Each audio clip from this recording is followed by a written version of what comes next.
ಪಕ್ಷದ ಕಾರ್ಯಕರ್ತರಾಗಿ ನಾನು ಹೇಳ್ತಾ ಇದ್ದೀನಿ. ಸಿದ್ದರಾಮಯ್ಯ ಅವರು 28ವರೆಗೂ ಅವರೇ ಮುಖ್ಯಮಂತ್ರಿಯಾಗಿ ಇರ್ತಾರೆ. ನಾನು ಅದಕ್ಕಿಂತ ಮುಂಚೆನೇ ಹೇಳಿದ್ದೆ, ನಾನು ಬೀದಿ ದಾಸ್ಯಾಗಿ ಮಾಡಲಿ ಹೈಕಮಾಂಡ್, ನಾವು ಅದಕ್ಕೆ ಒಪ್ಕೊಳ್ತೀವಿ. ನಮ್ಮಲ್ಲೂ ಯಾವುದು ಗೊಂದಲ ಇಲ್ಲ.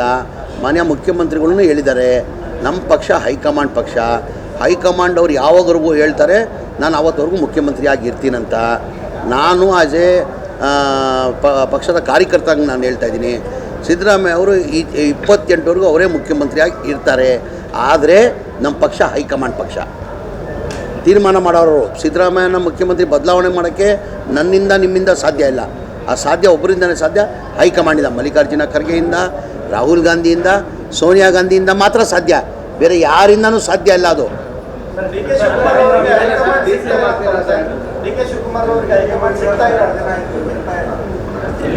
ಈಗ ಅವ್ರು ಕೇಳ್ಬೇಕು ತಾನೆ.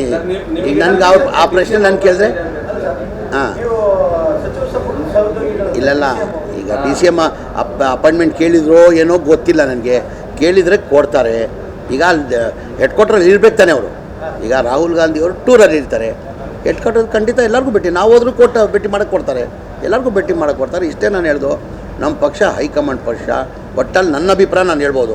ನನ್ನ ಅಭಿಪ್ರಾಯ ಇಷ್ಟೇ, 2028ವರೆಗೂ ಮನೆಯ ಸಿದ್ದರಾಮಯ್ಯ ಅವರು ಮುಖ್ಯಮಂತ್ರಿಯಾಗಿ ಮುಂದುವರಿತಾರೆ. ನಮ್ಮ ಪಕ್ಷ ಹೈಕಮಾಂಡ್ ಪಕ್ಷ. ಅವ್ರು ಗೆರೆ ಹಾಕಿದ್ದು ನಾವು ಯಾರೂ ಗೆರೆದಾಟಲ್ಲ. ಅದಕ್ಕಿಂತ ಮುಂಚೆ ಭಾಳ ಸತಿ ಹೇಳಿದ್ವಿ, ತೀರ್ಮಾನ ಮುಖ್ಯಮಂತ್ರಿ ಬದಲಾವಣೆ ಮಾಡಬೇಕಾದ್ರೆ ಯಾರು ಮಾಡಬೇಕಾಗಿರೋದು?